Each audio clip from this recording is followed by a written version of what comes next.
The Dukes of Dice are brought to you by Tasty Minstrel Games, Arcane Wonders, Game Toppers, a guy holding a boombox over his head in the rain, and listeners like you. Welcome to the Duchy. It's time for another episode of the Dukes of Dice podcast, a proud member of the Dice Tower Network.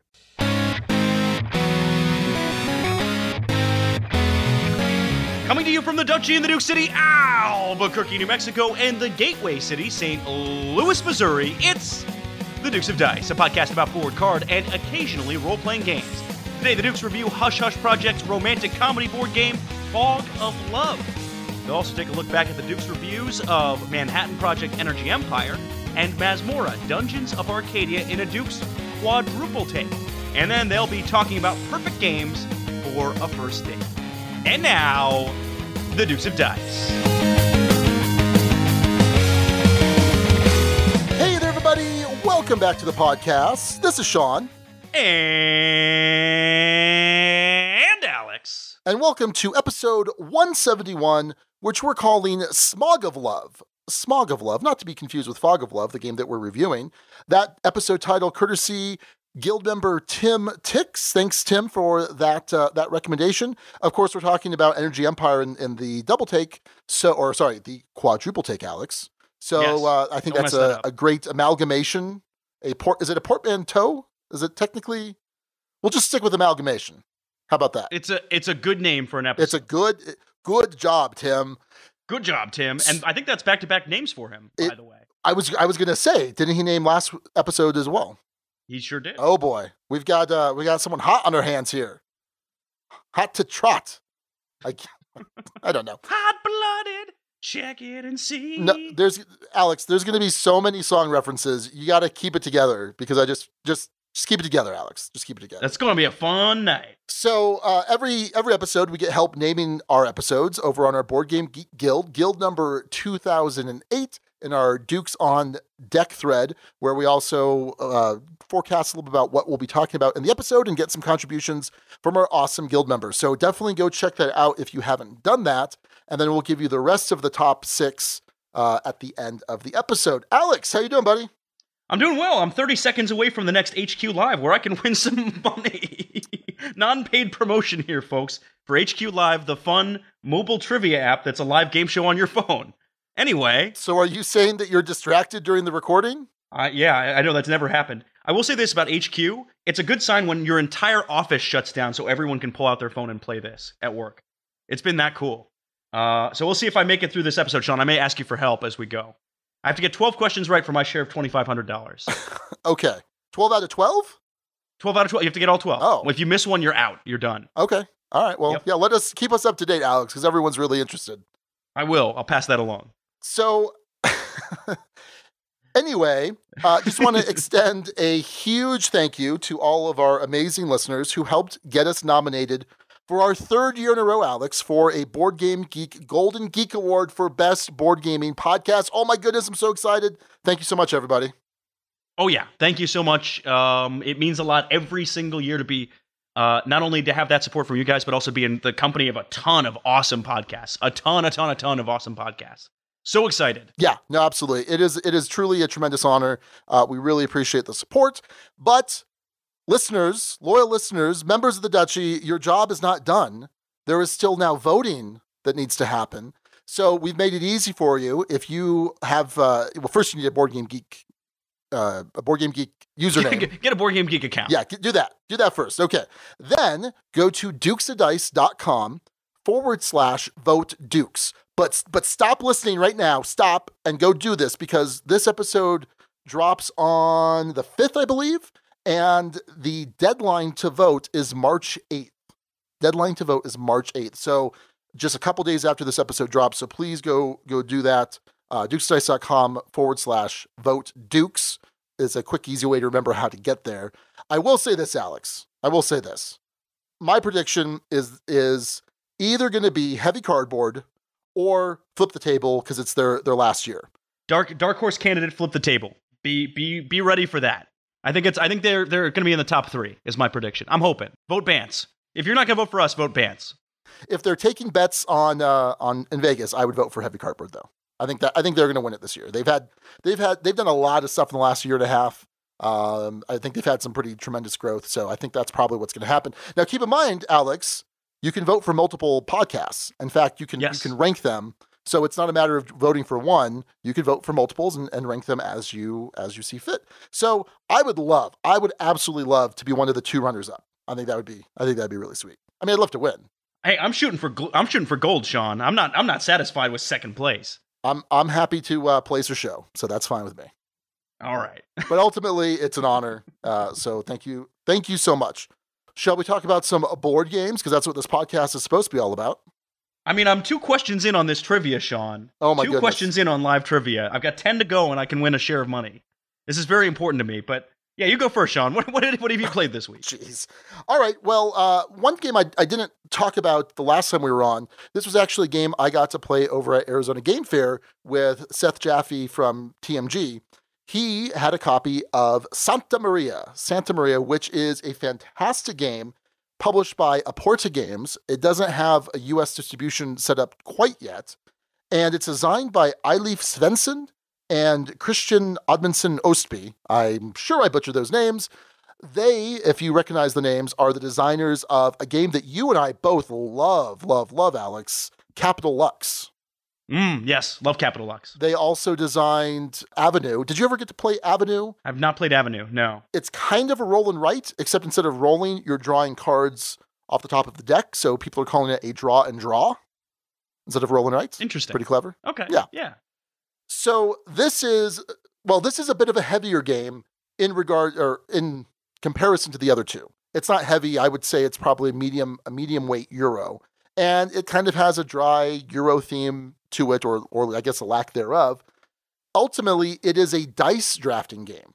So you have player boards where you have this little area that you're kind of colonizing, and you're going to be acquiring these tiles that you're going to place on your board, because one of the main things that you're able to do is draft a certain number of dice, and the dice are going to activate a row or a column. So I believe it's along the top to activate the columns are white dice. To activate the rows along the side are the blue dice. And you're limited in how many you can draft throughout a round, and you draft one at a time, or you might take some other kind of side actions instead of actually taking the drafting action. And so what'll happen is when you activate a row, you will activate each item in order from left to right. And it might give you some resources, some wood or some gems or something like that. Or it might move you up on the Conquistador track. So there's this little track that's going to have some end of round significance that could be worth points and some other things. And so it's a really cool system because you're at the start of the game, your player board has a couple of these 36 squares that are filled in with actual actions that you can activate. And so you want to take actions to fill them in so that when you're activating column 3, you're not just activating 2 spaces, you're activating 3, 4, 5, or 6 spaces to be more efficient. This was really cool. There's a lot more to this game. I'm really hoping it gets US distribution soon because I think it is really excellent. It is definitely an interesting puzzle. There is certainly some player interaction in the sense of are you gonna take the die that I need to perform this certain action? There's also these shipping tiles that are going to give you some end of round income, and you're kind of racing to fulfill those because they're public objectives essentially. This was excellent. I hope that this gets some sort of US distribution soon because it was really good. I think that you're going to like this a lot. This is kind of your sweet spot for Euros. It's the right weight. It's got the puzzly thing. I think you'll like this quite a bit. Have you heard much about Santa Maria? I haven't heard one thing about it, but given the track record with this company, I mean, for Capital Lux alone, yeah, I'll certainly give it a look if I come across it, no doubt. Yeah, so that is Santa Maria from Aporta Games. Well, Sean, you have my full focus. I got kicked out on question number 3. So what was the question? It was I feel like a dummy. It was asking which of these can turn into a moth, and I thought that it was a trick question, but it wasn't. Oh. So I got knocked out. Well, what were the options? It was maggot, caterpillar, and something else. And I picked maggot, and it's a caterpillar, duh. So I got knocked out, and I feel stupid. Oh, man. Yeah, I don't feel so good. No lifelines or anything? No, you don't get a life. You can get extra lives by sharing a link with friends. So I don't know. I might shoot you a link and get an extra life, Sean. But it's not worth burning one on question 3 because there's still 9 more left, and they get much harder. And if I can't make it through question 3, I'm a big dummy, and I should just go home and pay attention to this podcast that I'm recording. Well, now that we have your full attention, Alex, now I can get distracted. I'm going to play Twilight Struggle on the iPad. I downloaded it on the iPad. I've had it on PC for a while. I downloaded it on the iPad Sunday. That's Thursday now that we're recording. In the last 4 days, 5 days or so, I have played at least 20 games of Twilight Struggle. Oh, wow. I have decided to become a Twilight Struggle guru. Interesting. Okay. Yeah. I'm at a point now where I have all the early war cards pretty much memorized, and I know like what to play around and what to expect and the general flow. I've got a really good early game, mid game, late game. I don't know as much because anyway, not the point. But now I can play that, so I'm gonna go do that now. Not really. Nice. I'm gonna stay focused. I'm gonna listen intently to what you have to say. I want to hear what games you're playing, Alex. Well, I'll tell you about one of them, Sean. It's Topiary by Renegade Games, designed by Danny Devine.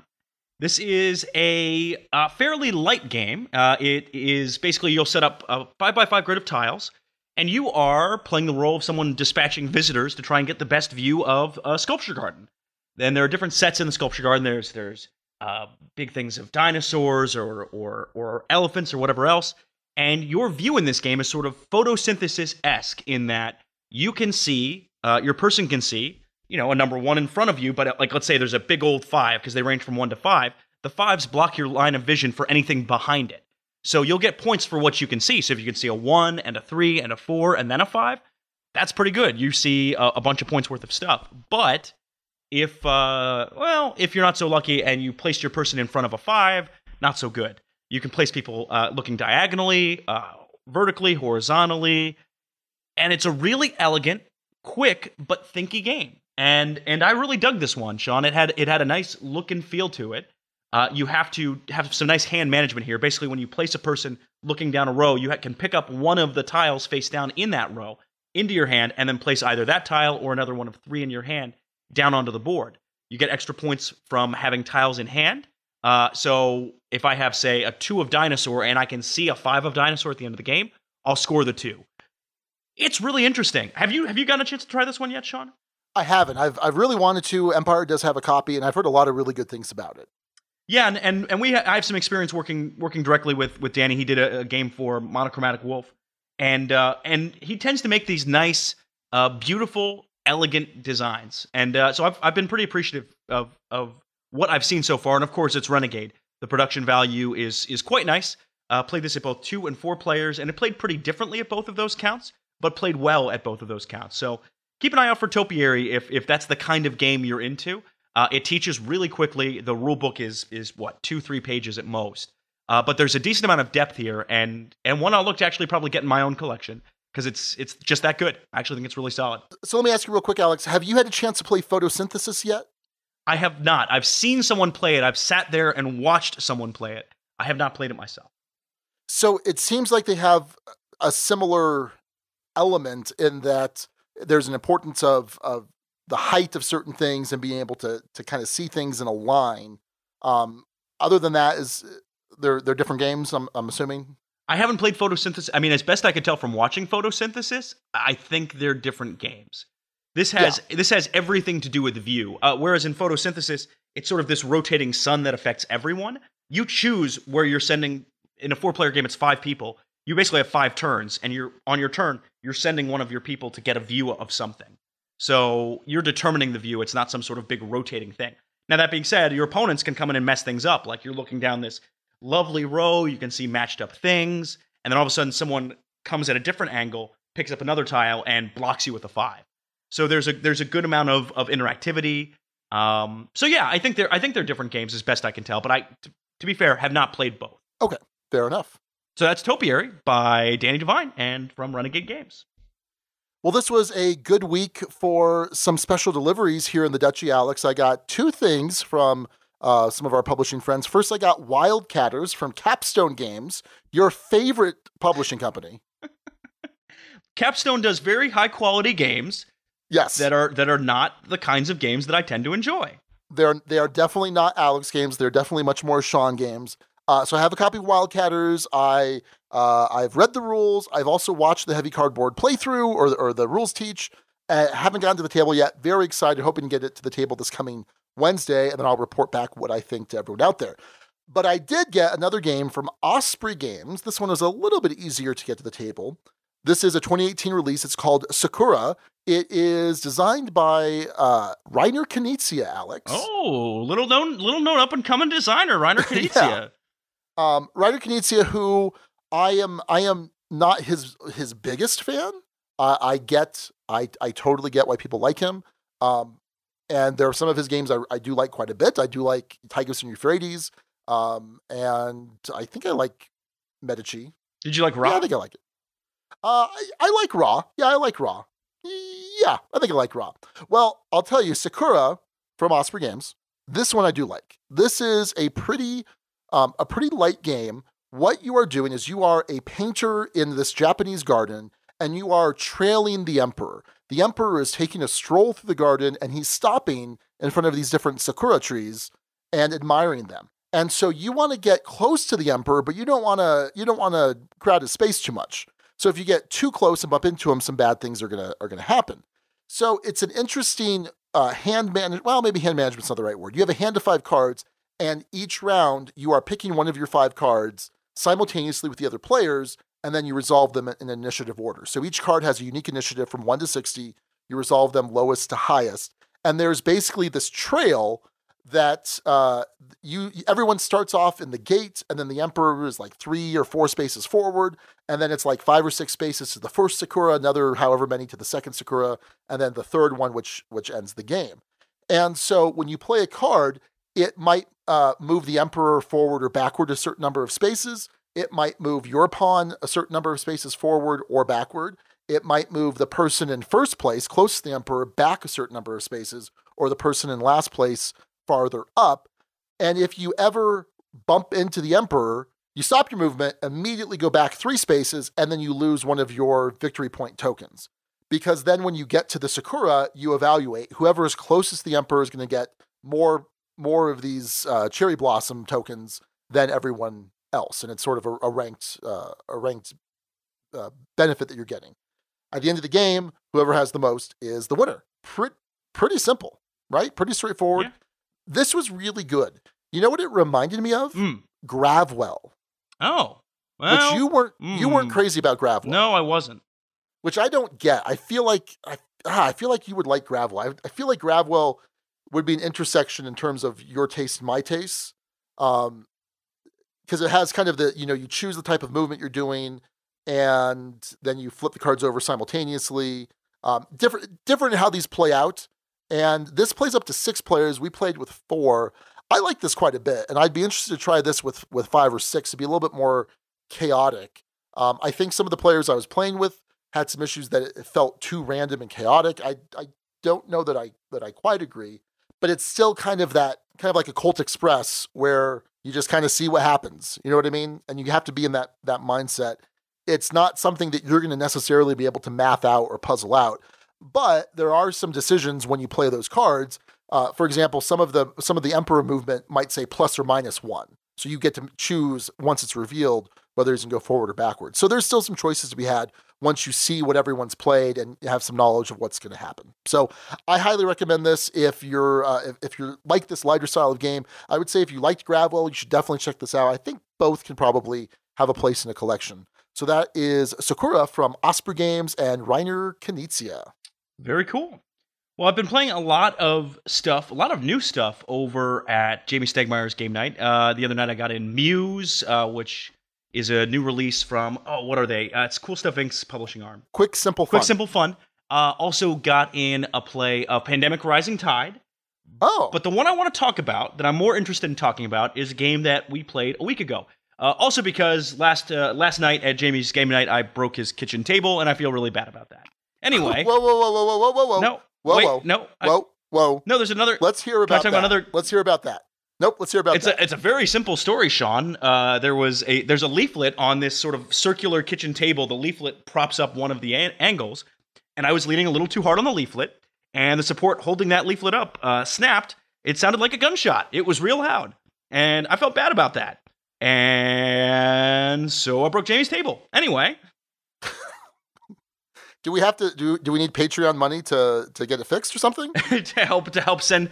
Well, yeah. So I mean, part of my fear is there's only two things that can get you excommunicated: either Charterstone spoilers or breaking Jamie's stuff. So I don't know. I may not be invited back next week. We'll see. Anyway. Oh boy. Yeah. Yep. So sorry, Jamie, if you're listening. Sorry about that. My bad. Anyway. Moving on to another game. Let me just say, Jamie, if you are listening, this is what we had to deal with when he was in Albuquerque. So when did I break your clumsy, table? I didn't break your table. But you're clumsy. You banged my daughter's head into the ceiling. I entirely accidentally, sir. That story sounds way worse than it actually is. But yes, I did do that. Poor Chewie. She's fine. Well, maybe. She could be better. We don't know. Oh boy, am I going to get sued? This sounds like a setup for a lawsuit. I need to lawyer up. Sean, who should I hire to defend myself against you? You can represent yourself, Alex. You'll be fine. Oh, good. Excellent. Oh, boy. Awesome. Anyway, the game I want to talk about is a game called Bargain Quest. This was a game that was launched on Kickstarter a good amount of time ago. It wasn't huge. It had about 800 backers, raised about $55,000. So solid, but certainly not a Kickstarter that did gangbusters, that went just over-the-top success. It's listed on Board Game Geek as a self-published title. I don't know if it's widely available, which is a bummer because this is a really cool game, Sean. Bargain Quest puts you in the role of a shopkeeper in an RPG town, basically. So your job is to outfit heroes with the gear they need to defeat the big bad, the big monster. You're going to try and put stuff in your store window to bring in, say, a rogue or a monk or a wizard or a cleric or some one of those hero-y types. And all these heroes have different ways that they interact. So the monk, for instance, only goes into the shop with the poorest display. He wants to kind of a show of asceticism. He wants to not go into the richest one. There's another one where a rogue, when they come into your shop, they steal 2 from another shopkeeper. They just pick it right out of their pocket and put it on themselves.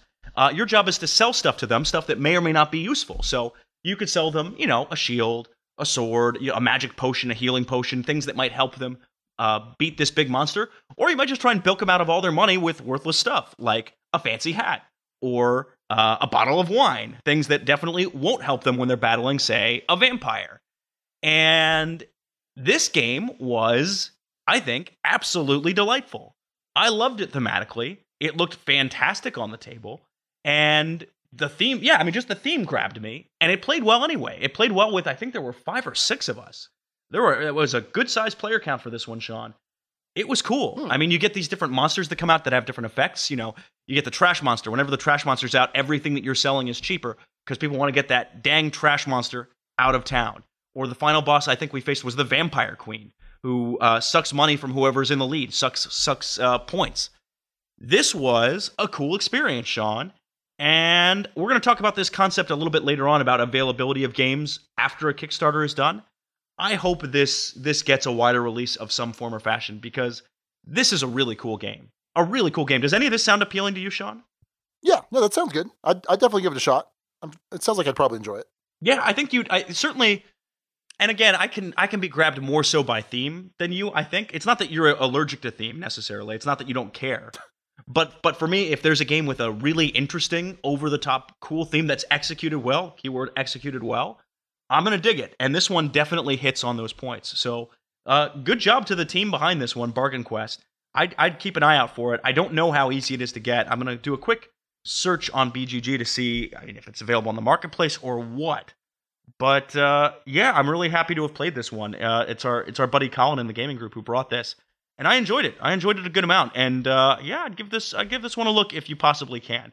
I don't see a ton of them available, so good luck. I think I see one for $70, maybe another one for $39, and that's it. So not easy to find, but well worth it if you can.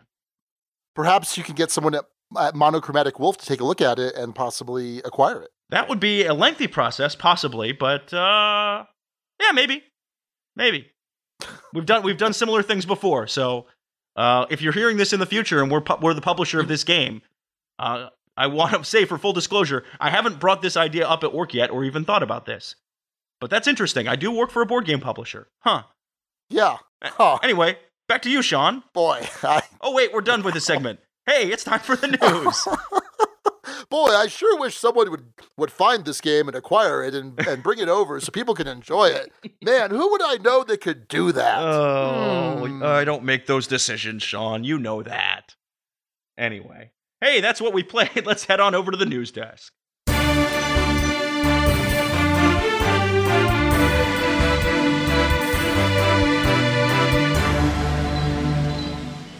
First up in news, bit of a stunner.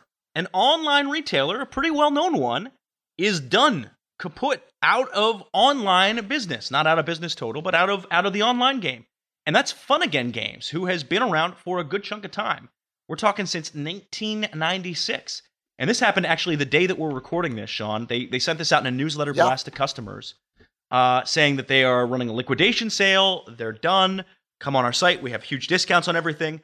I took a look, by the way. Baseball Highlights 2045, first mention, was selling for $19.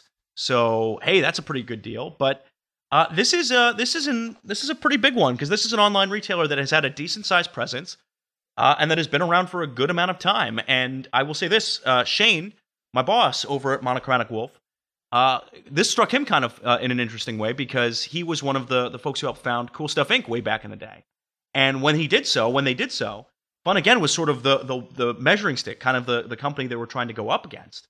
And so it's interesting to see, with Miniature Market doing as well as it is, with Cool Stuff doing as well as it is, to see Fun Again kind of pulling off the online game. Sean, what was your reaction to all this? Well, yeah, I definitely thought it was interesting and kind of unexpected. I don't know. So to be clear, their brick and mortar retail operation is still going to be up and running as far as we understand. But I'm guessing this means that they had various fulfillment services through Kickstarter, I believe. Not through Kickstarter, but for various Kickstarter publishers. So I'm assuming that's probably gone. They were also one of the companies that would bring over a lot of Essen titles that would kind of like mule them over, and so people could get titles that weren't widely available here in the U.S. immediately after Essen. So yeah, definitely a bummer. I mean, I've ordered from them in the past. So yeah, unfortunate to see. Yeah, and I don't know what that means, and I don't know what caused it. It'll be interesting to see if we get a more thorough explanation as to what was behind this. But yeah, that was a big one. So that's Fun Again Games. Oh well. Next up, we're talking Fireball Island because we got some news about, hey, when the restoration version is coming to Kickstarter, and it's not too far off in the future, April 3rd. And this is from the press release or from kind of their discussion of this. Sean, where did this come from? Because you copied this one in. Yeah, no, this is from the Restoration Games website. So Fireball Island, The Curse of Vul-kar, that's kind of how they're distinguishing it from the old version. This is not a game that I ever played back in the day. I'm guessing you didn't either? Nope, no sir. And so this is Restoration Games. This is what they do, right? They take these old games and then they reintroduce them, but usually doing some significant overhaul or development. So we've seen some great titles. We've seen Downforce. We've seen Indulgence. Stop Thief, which I haven't played. It's a hidden movement game, not my particular cup of tea. But overall, I think that they're doing a fantastic job. And this looks really cool. So my understanding, the old Fireball Island, you basically, is kind of a roll and move. You'd move these pawns on this island, and then you drop these marbles that would kind of come out of the volcano or something, and you try and run over the other player's pawns. And so this is going to have that at its core. So over on the Restoration Game website, they said, when we finally acquired the license to bring back Fireball Island, after a round of cheering, the full measure of the task before us finally sunk in. This was by far the most requested game for us to bring back. People have such fond memories of the game, but nostalgia is a hell of a drug. People remember the game as larger than life. Vul-kar towering in the air, marbles careening down the chutes at the speed of sound, pawns slipping the surly bonds of Earth and reaching low-altitude orbit. As Rob Davio put it, we can't just make Fireball Island better than it was, we need to make it better than people remember it. And I think that's really cool. I think that's really self-aware thing for them to kind of think about. So in Fireball Island, you had a lot of control over the marbles, from what I understand, but very little control over your pawn. So here they're trying to to reverse that. They want to give you a little bit more control over the pawn, which I think is definitely the progression in modern gaming. And the marbles are a little bit more random. So it used to be when you dropped a marble in, it would come out one particular shoot and you can kind of control that. Now Vul-kar is going to randomize it between 3 shoots, and you can look at the 3D generated image of it, and there's all these different channels. There are these different ways you can turn the trees that have these little levers that could really alter how this is going to work. So it's definitely going to be a lot more random in that sense, but you have more control, more agency over your actual pawn. So this needs to be something that adult gamers are going to enjoy, and it sounds like they're going to give it that restoration treatment. So I'm pretty excited for this. Yeah, I am too, and they have done such a good job with their first few games coming out of here. I'm curious to see the final product of this. Certainly, some of the teaser images have gotten plenty of people online excited, and I think for good reason. I think this one's going to do big things on Kickstarter when it hits. So keep an eye out for that. Yeah, this is going to be an interesting one to see what this does. But I am definitely excited about it. Finally, we always talk about a Kickstarter this week, and as someone who is obsessively watching Kickstarter these days for reasons that fans of Monochromatic Wolf may be aware of, this was the big elephant that dropped just a few days ago: Batman: Gotham City Chronicles. This is a miniatures game. It is a big miniatures game. It's a scenario-based miniatures game for 2 to 4 players, where they control the Dark Knight and his allies in their never-ending battle against crime through an asymmetrical and open game system. Each game involves an action-packed fight where 2 sides face off. One of the players assumes the role of the villain and controls the most notorious criminals of Gotham City. Remaining players take control of the heroes, who must work together as a team to foil the villain's plots. Each side takes turns pitting their strategies against each other in order to achieve their objectives. And boy, oh boy, Sean, this thing in just a couple of days of existence has taken off with a passion. Probably not a surprising passion, but nonetheless, it's impressive to see. They have, at the time of this recording, and it's probably more by the time you're listening to this, folks, they are sitting at about $2.3 million and change. Sean, as the miniatures expert, and this is one that is a lot of miniatures, so many miniatures, is this one that you are backing? Well, let's talk through this, Alex. Yeah. Let's talk through this. You can't just jump right in. Oh, sorry. We're going to learn this when we talk about Fog of Love. We need a little bit of foreplay first, all right? So I'm going through this Kickstarter page, right? First off, it tells you, here's what you get, here's what you get, here's what you get. You don't see a description of the game until halfway down. I was going to bring this up. Yep. And I'm like, okay, that's weird. And by the way, you're scrolling for a while. Oh, yeah. You're scrolling for a good long while because it's a bunch of pictures. And it looks really cool. The miniatures look awesome. The components look really sweet. My first thought, I'm like, man, this looks a little bit like Conan. And you know what? That's because it kind of is. This is by Monolith Games. They're the ones that did Conan a couple months ago, or I guess a year ago or so.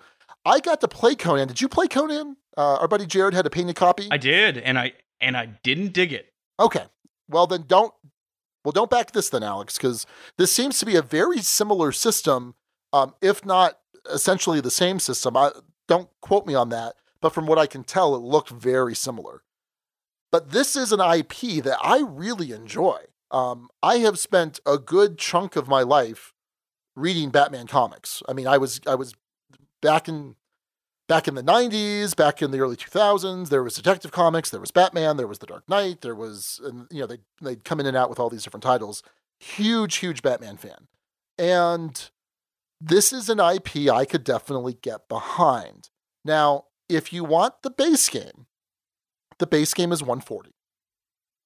Period. $140. That gets you, it's kind of interesting how they do it. It gets you the hero box and the villain box, I think is how they call it. Yep. Which you need both to play the one game. So it's not like, it's just weird. It's a weird thing they're doing. But if you want all of the expansions, it's going to cost you $320. And you're thinking to yourself, well, how about I just get the base game and I'll see what I think. And then if I decide to get the rest of the expansions later, I could do that. You think you could do that, Alex? You would normally think so, Sean, but the very first thing on this page has nothing to do with gameplay. It answers that very question. Yeah, basically, the whole game is a Kickstarter exclusive. And we've kind of seen that. I think Seventh Continent is pretty much exclusively Kickstarter. Gloomhaven has had retail copies that I know Empire's had, and I've seen some of the Wild, but mostly it's been through Kickstarter. But yeah, if you want this, you're either going to pay $140 or $320 now, or more than likely you're going to pay aftermarket some exorbitant price to get it. I'll be honest, if I could pay the $140 without too much of a heartache, but that's still a lot. That's still more than I'd like to spend all in one go.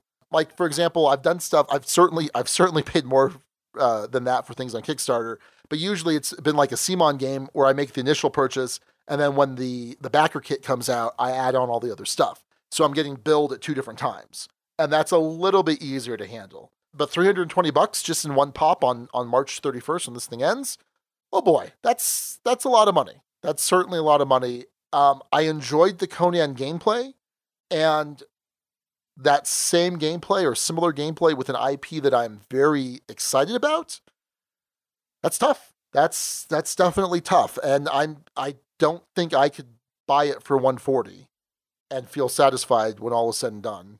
And it doesn't look like there'll be an option for me to pay $140 initially and then to do all the add-ons. I don't know. Maybe I need to look into that more. But I'm not going to drop $320 in one go. I'm just not, which means I probably just won't get this. And that's the question that comes up, Sean, is how do you feel about this not coming to retail, Kickstarter exclusive, period, end of story, not going to happen? I mean, is that a bummer to you? Is that just I'm going to pass? Does it make you more likely to back something like this? How do you think? It's not just a strategic decision, to be clear. It's a business decision, right? They're making a ton of minis with this thing. And I don't know how something that sells for this much is going to work at retail, at your friendly local game store. So I kind of get it in its own way. Like, I understand it.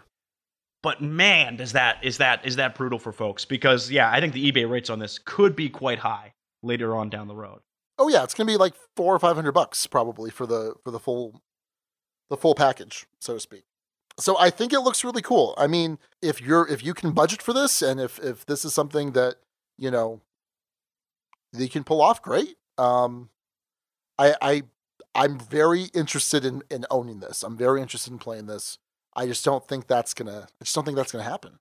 That's it kills me because it's not the most I will have spent on Kickstarter. I don't know.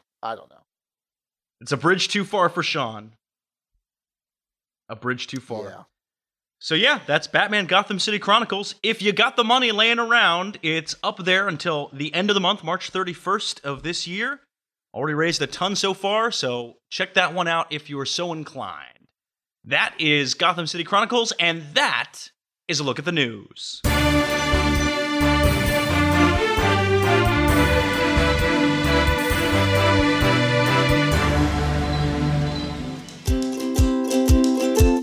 So Alex, you finally settled in there in St. Louis. What do you have to game on at your place? It's a wooden table for my parents. All right, well that sounds perfect, because did you know that's a gaming table, Alex? Is it really? Well, it is. Along with the help of a game topper, you can upgrade your gaming experience. It lets you turn a kitchen table or a dining room table like that into a premium quality thematic portable gaming solution with amazing gaming accessories that enhance the gaming experience. This was a smash success on Kickstarter, and if you're wondering, well, how do I get involved now? That's okay, because you can go to GameToppersLLC.com, and there are still ways to pre-order this. There's links there on the website that you can go ahead and follow, and there's a lot of different tables to fit your particular budget, different sizes, different finishes, a whole bunch of different gaming mats that you can use to really customize your gaming experience. What do you think, Alex? Should we get you set up? I think that'd be nice. I'd like to game more here, and I'd also like to have this table for eating, because this is my only table.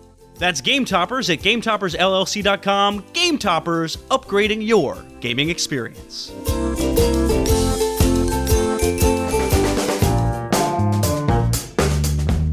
Well, I'll be honest with everyone out there, I'm a little sad to see the Dukes of Dice going from a weekly podcast to a bi-weekly podcast, but that's okay, because there are a lot of amazing other board gaming podcasts. And with all the free time you now have not listening to Dukes of Dice every single week, maybe you should check out the Tasty Minstrel Games podcast. The TMG podcast is hosted by the undead Viking himself, Lance Mixter. It comes out about every week and it packs quite a punch for a 30-minute podcast. So nice, short, to the point. There's a lot of behind-the-scenes discussion from Lance, from Michael Mendez, the CEO of Tasty Minstrel Games. They bring on a bunch of industry insiders. It's a great peek behind the curtain, so to speak, into the board gaming industry. Lots of cool stuff here. A fantastic inside board gaming podcast. So you can find that where all great podcasts are found, iTunes, Stitcher, that whole deal. Also, be sure to check out all of Tasty Minstrel's amazing games over at playtmg.com. Playtmg.com has all the information you need to find some amazing board games. So be sure to check out playtmg.com and the TMG podcast. So we're fortunate enough to be sponsored by Arcane Wonders, and Arcane Wonders has an impressive line of games. Not only are they the home to the Dice Tower's Essential line, but they have other fantastic games like Spoils of War, Mage Wars Academy, and Mage Wars Arena. Now, of course, they're also the home of the Dice Tower Essentials line, a line of games handpicked by Tom Vassell as essential games that every gamer should own. They started it off with the amazing Sheriff of Nottingham, plus they have the Merry Men expansion for that as well. They followed that up with games like Royals, Onitama, Speechless, and Viral. Arcane Wonders has a game for every type of gamer out there. Be sure to check out all their awesome titles over at arcanewonders.com. Romance, love, relationships. They are mysterious, unknowable, difficult, and yet somehow sweet at times. Is Fog of Love the game that can rekindle that romance and bring all of this to life? I don't know, I'm just kind of blabbering. It's Fog of Love. So Fog of Love is published by Hush Hush Projects. It's designed by Jacob Yaskov or Jaskov. We're not quite sure how to pronounce it. We spent a good 5 minutes offline trying to figure that out, to no avail. But this is really a relationship simulator. Would you agree with that, Alex? Yeah, I would say so. Yeah, I think that fits the bill for sure. I mean, it's billed on the box as a romantic comedy board game, and yeah, in it, you're definitely simulating a relationship. So yeah, sounds good to me. So let's talk about some of the overarching things that you're doing here as far as the rules are concerned. So you are a couple. This is not you. This is a character that you're playing, and you choose your gender, and then you're going to be assigned some traits. This is your innermost personality, and it's kind of secret. Well, it's secret. Your opponent's not going to know what it is, but it's also going to kind of be an end game goal for you in one sense. You're also going to get an occupation. That's public knowledge, and then you're going to take turns giving your partner, and then you're going to take turns giving your partner 3 features. It might be some physical characteristic. It might be some kind of quirk. Maybe they're wearing nerdy glasses, or maybe they're hairy, or they wear a gold chain. Just something that's kind of quirky.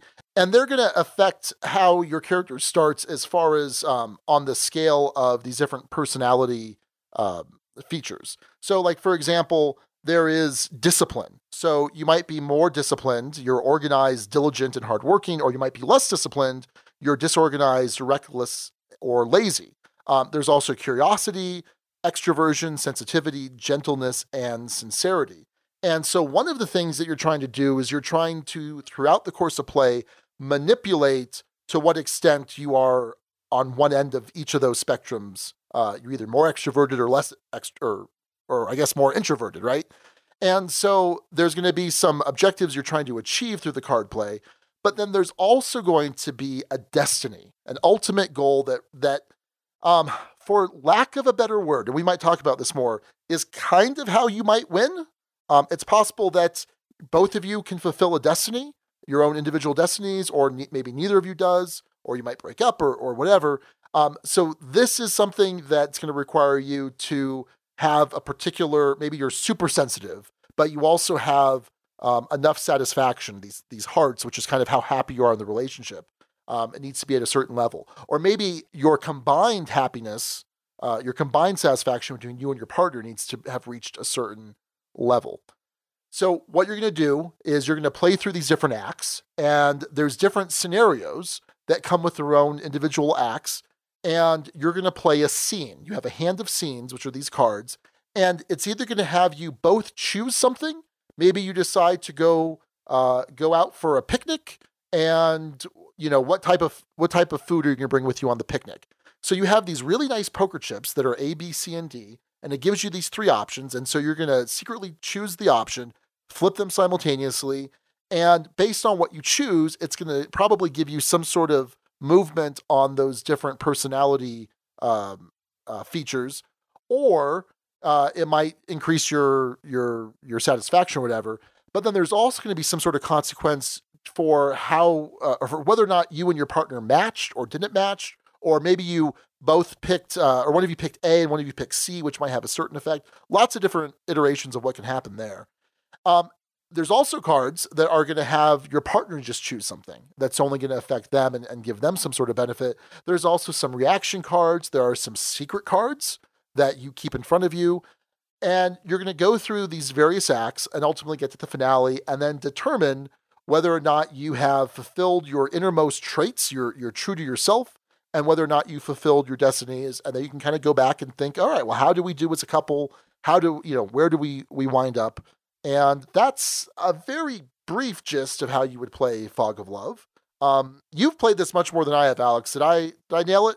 Tell me I nailed it. Yeah, I mean, there's other little things to get into, right? Like secret cards or minor scenes or things like that. But I mean, for what we need to cover for a rules overview, perfectly lovely, Sean. I'm in love with that explanation.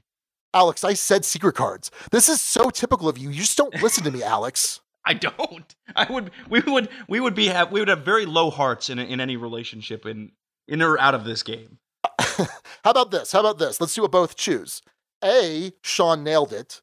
B, Sean stunk it up. C, Sean, it was okay. All right, so A, B, or C on 3. Ready? 1, 2, 3. C. B. I didn't expect you to go for the self-deprecating one. I guess I don't know you that well. Well, you don't know my traits, Alex. Maybe that's what I'm going for. And I don't know your character. Anyway. Oh man, this is gonna be a fun one, Sean. I am very eager for your thoughts on this game. Very eager. Okay, so let's figure it out. What are my thoughts, Alex? What do you think? Since this game is about trying to kind of guess what your partner is going to choose a lot of the time, what do you think I'm going to say about this game? I think for you, and I know this from having seen social media, so this is kind of cheating, you think this is an incredibly innovative game. I do. Yeah, absolutely. I think you, as a design achievement, I think you appreciate it. Absolutely. Think you're going to have some questions about whether serious gamers are actually going to like it, and I think the fact that it would be tricky to play it with a significant other is going to dampen it for you. I think it's settling in a 3 or a 4 is the general area or gist of where I think you're going. Okay, well let's find out. This will be a secret card that we'll reveal during the finale. Well, it's more like a trait. Like your liking of the game is kind of a trait that will be unveiled based on what you say about it during this review. I'm not interviewing you. Anyway, oh man, I'm tired. Yeah. Okay, let's talk about the rulebook, Alex. Mm-hmm. So there's a couple ways to learn this game. You can either read the rulebook or you could play through the tutorial. So I opted for the tutorial method, which is where the deck is set up a certain way, and there are all of these cards that are kind of seated throughout the various decks, and they tell you what to do as the game progresses. I think the count was there's like 32 of these different tarot-sized cards that have a bunch of text on them that tell you how to play the game. I actually liked it. I mean, it was a little overwhelming in the sense that, okay, we're on card 14, and I see at least there's 26 cards that are visible right now. Oh my goodness, this is a lot. This is a lot of stuff. But I think it was an interesting way to kind of play through it. And I'm curious, because I think you did the tutorial as well, right? I did. Yeah, that's how I learned the game the first time. And so I've gone back to kind of reference things in the rules, but I didn't actually learn the game from the rulebook. The tutorial I thought was pretty nice. Our friends Nick and Cameron played this the week before, and they were just so exasperated with the tutorial, just because it kept going and going and going. I don't think they were too crazy about the game either, and so maybe that kind of had an effect on one another as far as being exasperated by the tutorial and possibly also the game. But I thought the tutorial was pretty good. I liked how it taught you what you needed to know for that moment, and then lets you play a little bit, and then said, "Oh, we're going to introduce something new. Here, let me explain that to you." So I liked it. I thought that was pretty solid. I think this game has a lot of brilliant things about it, Sean. I think this is, in my mind, one of the most brilliant. Because the truth of the matter is, although the mechanics here are not that complicated, the target audience for this game is not necessarily your hardcore gamer. It's not necessarily the person who can jam out a Caverna and then play that back-to-back with Castles of Burgundy and loves learning games and learns games really quickly. If you are the typical hobby board gamer, I could see this being frustrating. For me, this is perfect. I was playing this with someone who has played a lot of games, but is still newer to learning games. And this was perfect. Good pacing. It lets you play. It didn't let you sit around for 20 minutes and process the rules and try and understand the rules and then play and then reference back. It lets you get into the action. It lets you get into building your character and playing through these things. It lets you do these things. And it does it really well. It lives up to this promise of learn as you play, which I think is a good mode for games to be in. I did an interview with Paul Grogan not too long ago where he talked about his preferred way of teaching heavier games is to teach just enough for players to get into it and then have them learn as they go. I think this lives up to that billing in a cool pre-programmed way. I love how they seeded the deck. I love how they had this all set up. I thought it was brilliant, Sean. I thought it was absolutely brilliant. But I can understand how it could come off as annoying, especially for more of the really heavy gamers. That's right. That's my take on it. And I should say, before we proceed too much further in the review, first, you backed this on Kickstarter, correct? I did. And then they were nice enough to send me a review copy of it. So just want that out there for full disclosure. So let's talk about components and art. Wow. I think component-wise, this game is amazing. This is some of the best board game components. And we're not talking about miniatures. We're not talking about anything like that. But as far as just tokens, card quality, board, spots on things for the board, for everything, this is an incredible production. Really incredible. It has a really nice insert that's the actual manufactured insert that comes with the game. It has these nice divider cards that let you split up all the cards. It has these little plastic bins for the individual player tokens that even has engraved on the top Fog of Love. The poker chips are really nice poker chips. That's how you're choosing the options A, B, C, or D. This was an incredible production, really and truly. Yeah, I 100% agree. It elevates this game to a nice level. It's a clean look. There's not a lot going on artistically, right? There's no art on the cards or anything like that. It's just this clean, graphically pure game, and it looks great on the table. I think it looks great on the table. And you're right, the little touches of the engraving on the box lids, the personality markers, the chips themselves. I think it all plays together beautifully, and I was blown away. Just it feels like a joy playing this game because of how good the components are. It plays into everything, but it creates this nice neutral palette for you to build your characters onto too. I think it helps the game thematically, having designing it the way that they designed it.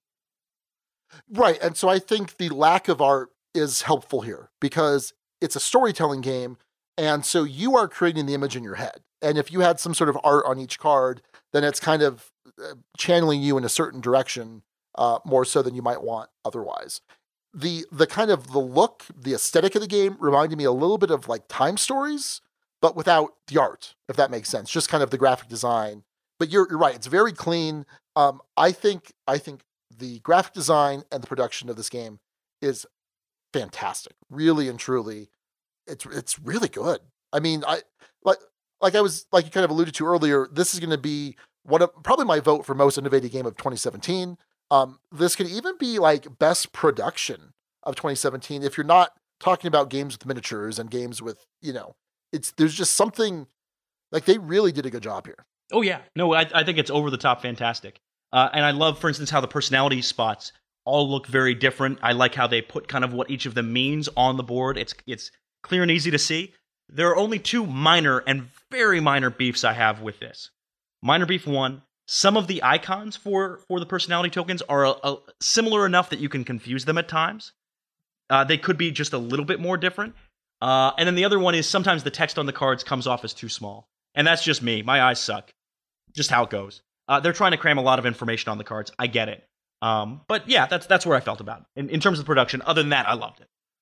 And it's good that they were tarot-sized cards because, I mean, if they were regular-sized poker cards or whatever, it would be tiny, tiny print. So, no, I think that's perfectly fair. So let's talk a little bit about gameplay of Fog of Love. So this is, in my mind, two warring things inside of me. There's a part of me that wants to be a storyteller, a part of me that wants to cooperatively create this story about this relationship that I'm in. But then there's this other part of me that wants to fulfill all the objectives because I'm a gamer and I want to do things in a certain way. And I think that was probably my biggest disconnect, is I wasn't sure what I was really supposed to do, because the destinies, which is how you're quote unquote winning or losing the game, and it never says that, at least not that I can find in the rulebook. It's like, you win if you do this. It's just saying, no, you complete your destiny or you don't. And it doesn't say if you do, then this happens or not, whatever. It's kind of interesting because you don't want to think of a relationship as winning or losing, right? I won the relationship, you lost the relationship. That's not the point of it, right? So these destinies are not easy to accomplish. And so if you're just kind of just going along with the story and what you think your character would do based on the traits that you have hidden, or based on the emerging story, the emerging narrative that you and your partner have kind of built, then you may completely disregard the destiny, and there's no way that you're going to be able to complete it, more than likely. Or you're just really gaming the system and, I got to get an extra threshold or an extra point here in my sensitivity, so I got to pick this, even though I don't think that I would actually have made this choice as this character, because that's not the story we've been telling, really, but I need to make this happen. And then there's the third competing aspect, where it's not just choosing what you want, but there's a benefit a lot of times to matching what your partner chooses. And so you're saying to yourself, okay, well, I really want that benefit of matching. I would like this option, but I'm pretty sure they're going to choose this option. So there were just a lot of competing interests here, and it was in some ways frustrating to me in that sense. I could see that. Because I wanted to enjoy the storytelling, but I also wanted to complete these different objectives, so to speak. But I enjoyed these plays, but in my mind, I didn't know what this game was supposed to be. It's an interesting one, right? Because it's not like just about anything else you're going to play.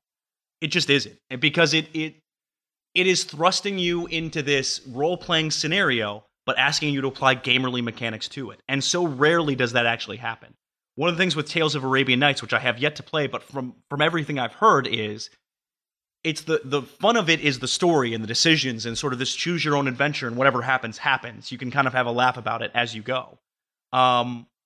With this, it's a mix. It feels like, for lack of a better term for me, it feels like you're in a relationship. And what you're describing, Sean, that disconnect, those competing interests, I think at the core of the game it's brilliant to me, ultimately. Because it's, as your character, is your character going to fight for what they want to the exclusion of your partner? Because you can do that, you can play it selfishly, and sometimes that's a trait you have. Your character's just a selfish person. Just a person who is in it for themselves and doesn't care what the other person thinks, and you play that out to its fullest. But there's also an element of trying to balance it out with your partner. You might need your partner to be at a certain satisfaction level in the relationship or have a certain personality marker. You might want to try and change them or have them be satisfied, or mold yourself, change yourself to be in better alignment with them. And that might work in a relationship. It might lead to fulfillment for everyone. And it might lead to this broken relationship that just falls apart. And it just struck me as so real in a way. So real, this balancing act and this tug of war was playing through my head every single time I played this, of, man, I could do this, and this would be good for my character and good for what my character wants. But is it good for the relationship? Is it good for us? And to what degree do I care about that? A Destiny card might say, I really care about that. A Destiny card might, and Sean, you alluded to this before, you can break up in this game. It might tell you, you're gone. I'm out of this. It's not going to work for me. See you later. I'm a heartbreaker. I'm tearing it out of your chest. So that balancing act to me is what makes this game so interesting. And it is befuddling. You know, I played this with Josh from work, and he tends to think he's more on kind of the gaming spectrum where you are, Sean. And he was approaching the decisions. He was thinking hard about these decisions. And he's not a player with AP, but he was thinking hard about what card he wanted to play, or this, or this other thing that came up. And there was an emergent story that resulted from that. What I love about this is you can play it both ways. You can play it as a full role player, or you can play it as a pure gamer. And maybe it's just dipping its toe into a little bit too much of both, but for me, it's perfect. I love that it does this. And I've said this in term before in this descriptor. It's a brilliant design to me, Sean. It's just brilliant. Do we just want to go to the final score so you can give it a 6? Well, I will say there are a couple of things I'm going to bring up about this that have had me hesitating. You're still going to give it a 6. That's fine. You're still going to give it a 6. I'm not sure. Even in this moment, I'm not sure, Sean, where my true heart lies as far as this game goes. So you're saying your number 2 game of 2017 is only a 5? I rated that off of a single play, Sean. And as you know, sometimes when you're in a relationship with someone, sometimes things can get a little stale. You know, sometimes things don't have enough spice to it. And so, Sean, I'm going to bring this point up, and I don't know how many, if you've had enough plays to see this. I've gotten this out. I've played this, I think, 5 times now. The question that I've seen, and it was raised on the Guild, it was brought up by Dave S. And I'll just read the comment now. We'll jump to that Guild thought specifically early. I'm really curious to see how Alex's love for Fog of Love holds up over time. My wife and I have enjoyed it, but have only played the first 2 scenarios. We played the first one a couple of times to get used to the game, once with the tutorial, which was awesome, and once on our own. By our second play, we were already seeing a lot of the same cards. Each new scenario adds more cards, which is great, but we both got the sense that if we were to play the game a lot during a short period of time, then the novelty of the cards would wear out. How does Watchdog Duke Alex perceive the variability in this one? Will it be replayable enough by the same people to be enjoyable still? Or will we be sick of seeing the first trip to IKEA card all the time? And then he finishes it off just to say that now, all that being said, we've really enjoyed playing it. My wife liked being able to roleplay as someone that she isn't, even though it made her feel bad to have to play as a horrible person. She still had fun with it. So, Sean, from your best sense of this, off of your plays, did you see anything repeated? Oh yeah, no, there were definitely some repeats, but it's still a big stack of decks. So there are 3 decks of scenes. There is the sweet deck, there is the serious deck, and there's the drama deck. And based on which chapter you're in will determine which one or which ones you can draw from as you replenish your hand at the end of a round. So yeah, I definitely saw repeats that came up, and I'm not going to play this game a bunch in a month. You know, this is something that I'm probably going to only play once or twice a year, and I'll explain to you about that a little bit more in a little bit. So I don't think that's going to become an issue for me. I do appreciate the fact that there are these different scenarios, and it's kind of interesting how they package them in these cellophane wraps, kind of open like a pack of magic cards. And it was funny after the tutorial. I was playing with our buddy Nima, and we were kind of going through the tabs of the different scenarios, and there was one called Paranormal Romance. Love Story or something like that. Paranormal Romance, yeah. And I'm reading through the options like, oh, should we do this or this or this? And we're like, oh, of course we're going to do this one. Well, it wasn't in the copy of the box. I don't know if that's an expansion that's coming out later or if that was a Kickstarter. Yeah, it's in the Kickstarter version I have, and I think they plan to have it as expansions later. Okay, fair enough. So it's cool how they're doing that, and it definitely, I think each scenario adds enough variety, enough spice, so to speak, to keep things interesting, but you're definitely going to see a lot of those same cards. And if this were the type of game that I was going to play a couple times a month, which there are a few games that I do that anyway, then certainly I think that the variability might be hurt by it. But given how often I'll bring this out, I don't think that's going to be an issue. There are a couple of reasons why this is less of an issue than it might typically be for me. And one of them is sort of what you addressed, but not exactly. for me, the variability isn't in those scenario cards. It's in the characters you're playing and how they react to those scenario cards. And in this, I have played a wide array of characters. A wide array of characters. I think it's one of the big props to the game, is that it creates, for me, memorable experiences. I've played as a security guard who believes in Santa Claus and doesn't think you can convince him otherwise. I've played as a flirtatious, but also very selfish puppeteer. And I played as a macho diving instructor named Ricky. I played against Josh. When I was playing against Josh, he was, or with Josh, I don't know how you describe that in this context. He was playing as Mei-Mei, and Mei-Mei started off the game as a chocolatier, but because of some workplace drama I stirred up, ended up having to switch careers and became an elevator inspector. Like, oh boy. Yeah, like that flip is such a memorable moment to me.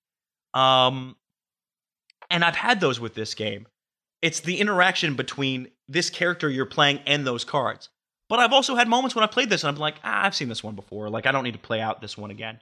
I will say there's one card I've played out every single time I've drawn it, or whenever possible, and that's Gorgeous Alex. There's a card in this game called Gorgeous Alex, Sean. Yes, I did see that one. Did you encounter it? Did it come up and play? We did. In fact, there were, in this particular game, there were back-to-back encounters or scenes where I was basically flirting with, which one was that? Oh, I can't remember. Oh, that was the one where I was a teacher. I was a teacher, and my husband, oh no, we weren't married. But yeah, Alex came up and then like, there was like a phone call or something. Yeah, so it was bad. I'm kind of a flirt. Even though that wasn't necessarily my traits or had to do with my traits, it just wound up causing a bunch of drama. Yeah, so. Yeah. As can happen in this game. And so on that card, I noticed it, and it definitely bugged me. The one thing with this game is it does allow you to cycle cards out of your hand at a reasonable pace. At the start of chapters, oftentimes you can cycle cards. Minor scenes lets you cycle cards. There's ways of passing cards back and forth between you and your partner in this game. So there's certainly ways of doing it, but yeah, I don't know how I feel. 5 plays in, I've certainly noticed those cards, but they've come up in different contexts in different ways that it hasn't bugged me. It hasn't gone sour. The other thing too is I think of this as kind of a Time Stories-esque game. Yes, absolutely. That's slightly more replayable, right? Where there's a story you can play through, but it's not meant to be that same story. You don't want to play that same story 10 times, right? I don't think I can play the no babies scenario 10 straight times. But I'll play it 3 times and probably get decent enjoyment and have different characters out of it every time. And so I don't know. The variability isn't so much in those cards, but it's in the traits, and it's in the occupations, and it's in the features. And I think for me that's enough. It doesn't hold it back enough for me to really knock it down. But I can see the concern. I can definitely see the concern.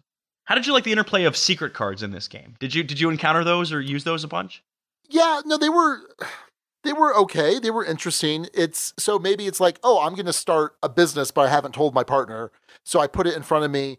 And there are things that can happen that reveal secrets. Otherwise, they're just going to have some effect at the end of the game, or there still might be a choice when they get revealed, or a choice at the end of the game. It was interesting. I didn't feel like mechanically it added a whole lot, but certainly in terms of the story that you're telling in your head or to each other, it adds a little something. And it's interesting to be thinking, okay, well, what is this new business I'm thinking of? So in the first game I had played, I was a California state representative. I was a politician, but I was also a pothead. So I was basically some sort of marijuana advocate, right? But just life at the state house was just too much. And so this new business I was going to start got revealed, and that made me switch my career. And now I was a baker. So oh, a baker, huh? I'm baking edibles, right? I've started a little dispensary, and we bake the best darn brownies that you're going to find in California. Nice. Yeah, no, they were interesting. I think more of a storytelling element than a mechanical element. But let me ask you about the storytelling, Alex.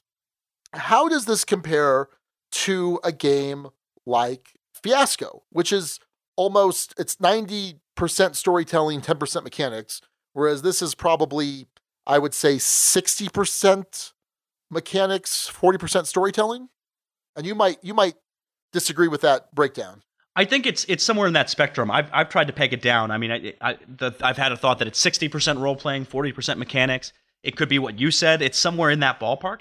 And I think it depends on how you're playing the game, to be honest with you. I think it it depends on how you're approaching this game, where that's going to fall. The thing with Fiasco is every single play of Fiasco I've ever had has gone completely and utterly off the rails. Off the rails. It has not stayed on the rails. It has gone off the rails. And it starts off fun and you're laughing and whatever else, and then it just gets to a point where it's worn out its welcome and it's come on, man. I can't even take this seriously anymore. And maybe I just need to find the right Fiasco group to play with. This one, there you go. This one, you can get into some absurd situations, but it doesn't feel like it goes off the rails, if that makes sense. And this one has a more concrete goal mechanically, right? It's simultaneously, and this is interesting to me, Sean, and I think part of what makes it really innovative, a cooperative and a competitive game. It's a cooperative game in a sense where you're trying to work together in this relationship. It's a competitive game where I can win and you can lose. I might be working completely at odds with you. I might be secretly having an affair for my own devices and hoping you don't catch me and get those points at the end and then pull out dominant. And I win and I'm the bigger person in the relationship and you lose. But you can play totally cooperatively too. So I don't know. The fact that it has that end objective, the fact that it has actual points that you're earning over the course of the game, it has the personality tokens, which matter. There's enough of a game grounding to it that it's not as pure storytelling as something like Fiasco. And if that's what you're expecting, I think you're going to find this one is going to strike you a little funny because it's not that ultimately. Well, I guess that's the question for me is in Fiasco, you have a very initial framework, a very limited framework as far as who you are, what your relationship is to the person on your left, to the person on your right, what the nature of the story is. Like we've played one where it was a homeowners association, a neighborhood. Kind of think of like Desperate Housewives, where there's some secrets going on. Boy, did that ever go off the rails! Yeah. We've played ones where there's superheroes. I played one with Raquel and Mariah, which is the best one I've played. It was just the three of us, and it was amazing. It was this like small town. It was almost like Varsity Blues, and it was like the small town like football program, or it was baseball. It was baseball. Anyway, I like that there's just that. Here's a little bit of a framework, and you fill everything in, and you are cooperatively teasing out these scenes between you and someone else. Whereas this is a little bit more random, a little bit more, on rails because you pull this card and you kind of choose within the framework of this card. So definitely different experiences. Don't get me wrong. I'm not saying that it needed to be more storytelling. I'm just saying that I think that my preference would be to either play a storytelling game or to play a more mechanical game. And the hybrid was enjoyable, but ultimately kind of left me wanting for each of them. Okay. A little bit. I can see that. Yeah, and to be clear, this is the ultimate Alex game. And it has elements of things that might appeal to Sean and what I know to be your tastes. But that doesn't surprise me one bit. It doesn't surprise me one bit. So, did you find these play experiences particularly memorable? Did you find what I found, Sean, is in every one of these I had, there was some memorable moment and some story that came out of this, that emerged out of this, that sticks with me, kind of like a pandemic legacy. The story stuck with me. Did that feel true for you, or not so much? Not so much, but I certainly can see that that the possibility exists for that to happen with me in future plays, because there will be future plays. Well, good. That's good to hear, because that means my 3 is a little too low. The 3 that I think you're going to give it. Okay. All right. So let me ask you this too, because one thing that I've heard a lot is don't play this with a significant other. Yep.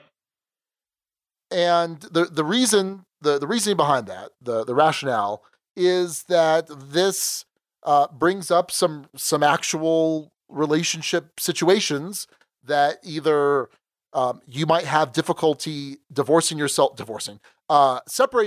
from, player and character, and you're worried that I wouldn't choose this myself or whatever. Or maybe it's a similar situation that's happened in the past, and it's going to bring up some questions you don't want to answer. So there was there is one card that I am scared to death of if I were to play this with Raquel, and I think Raquel would like this, and I think that we'd be fine with it, but there is one card that scares me to death. I don't know how to say it. I don't know how to say it. We're a family show. It's a Dice Tower show, and it's probably getting a little too real. Let's just put it that way. There is one card that would just be a little weird. So you could all probably the things that listeners out there are filling in their minds is probably way worse than what it is. Yeah. But I don't think we would have an issue playing the game, and I don't know if that's because Raquel's more of a gamer, and there might be situations where you're playing this with a non-gamer significant other. I'm not sure. What do you think? So I played this with someone I've been dating, and it's been fine. It's something that you can kind of laugh off. In playing this with Josh, he says he found it really fascinating. He'd give it like a 7 out of 10 on BGG, but he would never own this game because he couldn't imagine himself playing with his wife, Dawn. And I can totally see that because there can be situations that can come up that are touchy subjects. Some things that might bring up old fights, or even might be, something like, oh, you brought this person flowers? Why don't you ever bring me flowers? Like, it's something that can stir up enough drama within a relationship. I could see it being problematic. I could also see it being really fun and almost a little therapeutic.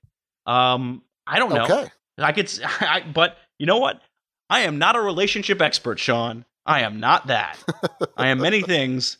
I am not that. I'll put it this way. With my last long-term relationship, I could see this being a very bad game to play. So bad. Oh, yeah. Nope. Yep. So I get the criticism. I could see it working. I could see it working with couples. I also don't begrudge anyone who looks at this and says, no thanks. No, thank you. So, sure. Yeah, I don't know. Yeah, it's interesting. Sean, thematically, we've kind of talked about this one. It's been sprinkled in enough. It's all thematically, Alex. So that, yeah, there's really nothing else to say. It's heavy narrative, heavy storytelling. Does it do what it seeks to accomplish in that it's simulating a relationship? Absolutely. Does it kind of feel like a romantic comedy board game? Yeah, absolutely. I think so. I think it's incredibly thematic. I think no doubt about it. Well, Sean, do you want me to go first, or do you want to go first? You go first, because there might be a little bit more drama with what I'm going to do. You're kind of a foregone conclusion, Alex. Yeah. Well, you say that, Sean, and it was a beautiful night. It's a beautiful night with me and Fog of Love, and we were out at a nice Italian restaurant, and I had the ring in my back pocket, and I was hesitating for a second. I was thinking, boy, am I going to get enough plays out of this? Is this really a top 10 contender? Is this game really the one, Sean? Is this game really the one for me? And then, you know what, Sean? I thought life's too short, man. If you got something good, you gotta just show her how you feel. So I got down on one knee in that Italian restaurant, and I popped out a 6. I opened up that 6 ring. You popped out a 6. Well, I did that, and then I got the ring. I popped out a 6, and then I got the ring. Anyway, we're gonna get kicked off the Dice Tower. Anyway, no, for me this is incredibly thematic. It's unique. It's innovative. It's not the most replayable game of all time. I don't think it needs to be. I've had memorable characters, memorable experiences, memorable moments in this, and that's what I'm looking for from a game. And hands down, Sean, I think I said this in my rambling rant, where I named this my second favorite game of last year. This is the best Kickstarter project I have ever backed. Components-wise, it is a standout. Thematically, it's a standout. I love this game. And I'm excited for the expansions. I'm excited. I haven't even played. All of this talk I've had has not been about Trouble with the In-Laws and Paranormal Romance, the 2 expansions that come in the box for Kickstarter folks. I'm excited to play those out and see the different mechanics that they throw out there for those. And this has a lot of future potential. I'm excited about what this does. I think it's a brilliant design. I think it's a brilliant game. It's a ton of fun. I highly recommend it presuming you have the right person or persons to play it with. So I give Fog of Love a 6. Not much hesitation, just a little bit, but no, I love this game. Love, love, love. Well, I think it's pretty clear from what I've said that my issue is it's going to be somewhere between a 3 and a 4. 3 is game is okay, not exciting, we'll play in the right situation. 4 is a good game, worth playing, just not all the time, belongs in the duchy. So what I need to do is I need to play this with Raquel, because I think for the most part, if I'm going to have continued plays, it's going to be with Raquel. I'm not going to bring this out at Empire. First off, we very rarely will play 2-player games at Empire. I mean, sometimes it just works out that way, but that's not usually the case. And I think that this takes a certain type of person. I mean, there are certain types of people that are just not going to like this game, period.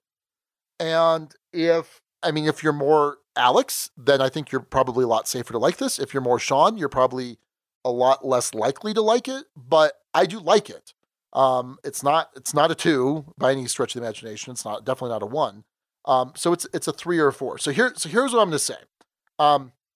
Need to play this with Raquel. That's going to have a big effect on how often I'm going to get to play this. Here's my commitment to you, Alex, and you need to commit to this too. Okay. I think that you and I would have a fantastic time playing a game at every convention that you and I attend together this year. Oh, man. Okay. That requires bringing. That's a heavy game. Hey. I will play this. All right, never mind. No. Sorry. Wait. I put my heart out on the line, and you were just there. You blinked, Alex. Never mind. It's a 2. I'm giving it a 2. I want to play this. I do want to play this with you a lot, Sean. I want to play this with you a lot. You're my one and only podcast partner for life. So I played this with Nima, and I think Nima was a fantastic partner. I think that he definitely had like the right approach for this. I think that he really got into the storytelling aspect. I think he was a great person to play this with, and so that had a great effect. I think that you and I think I would get still more enjoyment though from playing with you, and I mentioned that to him too, just because I don't know, just some of our shared play experiences in the past, I think would definitely lend themselves to playing Fog of Love together, Alex. Aww. You and me. Let's do this. God, that's one of the sweetest things that's ever been said on this podcast, Sean. Gross. Yeah. Well, you're coming out for Geekway, right? Is that a foregone thing? You're coming out? That's the plan. I got a couch. You can crash on it, or I got a bed. It's a queen size bed, Sean. Depends if Raquel's coming with me to Geekway or not. Oh, okay. There's a chance she probably won't come to Geekway. Let's get down to brass tacks, Alex. Yep. Is this a 3 or a 4? I'm going to give this. I don't know. I think you do know. Hang on. This is a game that in the middle of... I'm going to argue ahead of your actual score, which is never a good idea. Never a good idea, okay. But I'm going to do it anyway. This is a game that has caught your attention enough that you want to at least try it with Raquel, and you also want to try it again with me. That's at least 2 more plays you want to get of this. How rare is it that we play any game we rate a 3 2 more times after we rate it a 3? But 3 doesn't mean you won't play it again. 2 is I'm just not going to play it again. Right, but it also implies for you, since you buy a lot of games, that you're getting rid of it. And I for some reason, I see that as unlikely, at least in the near term. Okay. So I'm going to give this a probational 4. Fine. I'm fine with that. On a probational basis, a good game worth playing just not all the time belongs in the duchy. So, this may happen before the double take. I'll play with Raquel. You and I will play together, and we'll see. So right now it's a 4, but it's on thin ice. Oh, you're on thin ice, Fog of Love. Man. All right. The thinnest of ice. No, not really. So yeah, it's a probational 4. I have a suggestion for you that I think would be a lot of fun. You should record the playthrough of this with Raquel. Yeah, that could be fun. I think that could be really fun. So yeah, I think this is a game that's going to grow on you, Sean. I think when you play this with Raquel, when you play it with me, I think you're going to see that the 4 at least is where this needs to be. All right, Sean? Okay. All right. All right. Very good. Well, that's our look at Fog of Love. A strong, passionate, loving embrace of a 6 from me, and a wishy-washy, on the fence, but still holding firm enough 4 from Sean. You are listening to the Dukes of Dice, proud members of the Dice Tower Network. For other great shows in the network, check out dicetowernetwork.com. Back to Alex and Sean for this week's Dukes Double Take. All right. Next up, a Dukes Quadruple Take, continuing the Without Alex Reviews tour. First one we're going to look back on is episode 132, Shock and Raw, where Sean and John from John Gets Games took a look back at Manhattan Project Energy Empire. And Sean, at the time, you gave this one a 3. And John from John Gets Games gave this a what? Also a 3. Okay. Also a 3. All right. The show notes were incomplete, and I could not read them properly. I blame you. Okay, fair enough. Yeah, so Manhattan Project Energy Empire is, I guess, a spiritual successor to Manhattan Project. In Manhattan Project Energy Empire, you are using different forms of energy to achieve different things. There's some engine building, there's some dice rolling, it's worker placement, and it's that Manhattan Project style of worker placement where you can place one worker out on the main board and then any number of workers on your individual player board. And then there's also a turn where you have to kind of recall everything. And there are different types of workers. There's your basic worker, there's like an engineer and a scientist and things like that. So the thing that both John and I said about this game, because we both gave it 3s, was it's a really good game. It's really good. We enjoyed our plays. It's a solid design, but for whatever reason, art was good, components were good, but for whatever reason, we both felt bad because it just didn't do a whole lot for us. And it was just it's a weird feeling. It's a better game than both of us gave it credit for, and we were both pretty much in agreement in that respect. And so just as a review with 3, as a game is okay, not exciting, we'll play in the right situation. I'd certainly play it again. But it didn't do a whole lot for me. So I'm keeping it at a 3. It's by no means a 2. I mean, I will definitely play it again. So yeah, kind of unfortunate. Weeding Han over on the Guild said, Manhattan Project Energy Empire is a great worker placement game with an art style I appreciate. The components are of excellent quality and bring out the fun in the game. The luck and dice roll is at an acceptable level for me, a ducal rating of a 5. So then the Qua said, before we start, I'll say that Energy Empire is one game that really caught me by surprise. I played the original Manhattan Project and didn't expect much of that new game in the same universe. Well, Energy Empire is an awesome game. It's a worker placement game that really shines in its simplicity. Artwork is great, components are fantastic. The game is currently ranked at number 10 in my top 100, which is very, very good considering the amount of games I played.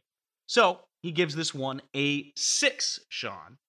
And interesting. So the Guild is very high on this game, at least the folks who have tried this one. And I will say, yeah. I played this one in Empire before I left town. I played this one, I don't remember if it was a Wednesday. Oh, you did? I did play this one, yeah. Long after the review. Yeah. With Nick. Because Nick got my copy. I believe so, yeah. I believe so. And I was probably in the 3-4 range, but maybe closer to a 4 with this one. Although I'll say I hadn't thought about playing this, and it certainly hasn't been one I've sought out since, for whatever that's worth. So I remember enjoying it well enough, but I don't remember being blown away by it.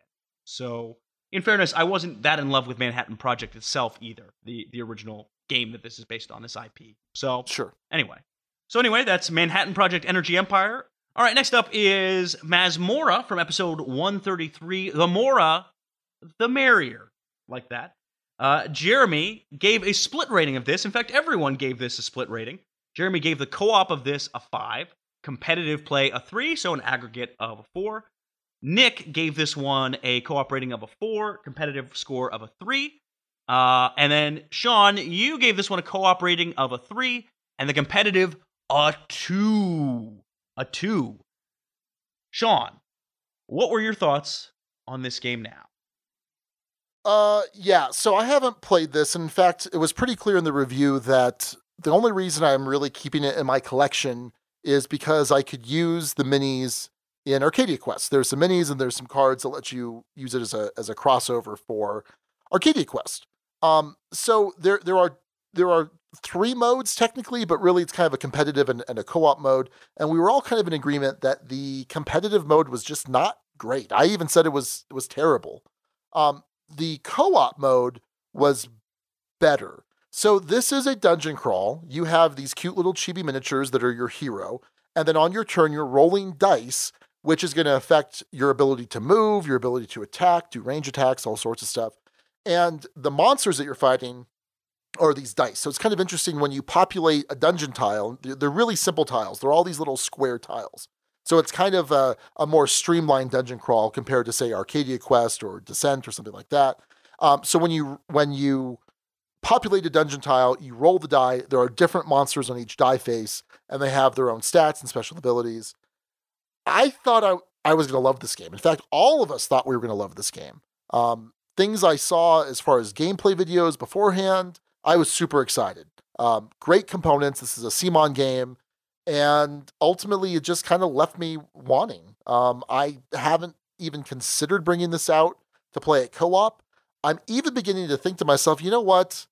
Man, I hardly get to play Arcadia Quest. I've got Arcadia Quest, I've got Inferno, I've got Beyond the Grave, I have pets, I have all this stuff for Arcadia Quest. Do I really need more heroes when I hardly get to play it at all? Making me think either maybe I just keep the heroes, I take them out, put them somewhere else, and I just ditch the rest of Masmorra, or maybe I just get rid of Masmorra. Maybe I don't really need the heroes. I don't know. So I'm going to keep it where it's at. Co-op 3, competitive 2. I will never play the competitive version of this. Nick, I did ask him. He said that he's going to change his co-op rating from a 4 to a 3. He says, I think I'm still a 3 on competitive. Have not thought about it since the review. Wouldn't mind playing it again, but only cooperatively. Definitely not going to go down to a 2. The mechanics are still solid, and I do like the art style quite a bit, but not a game for my collection. Jeremy says, I still like it, want to play it more, but no one likes it, so it's been hard for me to get to the table. And then I just accused him of being a CMON fanboy, and he said, yeah, probably. No. Anyway, I have not played this, heard of it, know nothing about it, and likely won't ever. So, hooray! All right, well, that's going to do it for this Dukes Quadruple Take. We've got Manhattan Energy Empire staying at a 3 for me, and then Masmorra, a bunch of scores kind of dropping slightly for some of us. All right, this week we were talking about Fog of Love, so a discussion topic that came up, and it came up from a recent story from me, for full disclosure, is board games not for, a couple or in a relationship necessarily, but for a first date. First date board game ideas. And this came up from a fairly recent first date where I took said date to Pieces, which is the board game shop here in, well, it's not a shop, they don't sell board games. It's a board game cafe here in St. Louis. And we ended up playing Patchwork, and we ended up playing Codenames Duet, and it was a fantastic time. However, I think what got spurred on the guild, Sean, and I think we'll get to this pretty quickly, is it a good idea to play a board game on a first date? Sean, obviously you have been with Raquel for a good chunk of time now, but back when you were on the dating scene, did you ever play board games on a first date? Not on a first date, but usually by second or third date. For Raquel, we played, I'm pretty sure, on our third date. For me, it's always been important to let them know as soon as possible, this is who I am, and this is something that is important to me, and it's not just a hobby, but it's kind of a pretty big part of my life. So, but no, I've never played a game on a first date. I don't know how that would have worked before board game cafes. And I feel like you could almost pull that off a little bit easier at a board game cafe, but I think it would need to be a very special set of circumstances to effectively pull that off. Well, let me read Scott Sexton. So he said, I would like to go on record saying that hobby games on a first date are a terrible idea unless you know the person well. For example, they were a longtime friend, or you know for a fact this person plays hobby games. First dates should be about communicating in a relaxed manner. Neither person should dominate the discussions. If one person is teaching a game to another, you are breaking my 2 rules for a first date. Adding hobby games to a first date is a recipe for disaster, as it adds another layer of potential stress to what can already be a nervous event. You want your date's brain to be focused on sharing information about themselves and not on trying to understand the finer points of some wacky card game.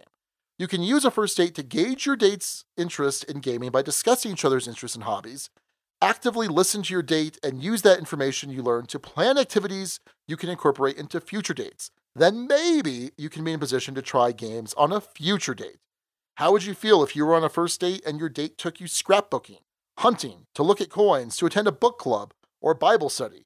Going on dates to these sorts of things is fine after a certain amount of time in a relationship, but it's poison on a first date. So I will agree in part and disagree in part.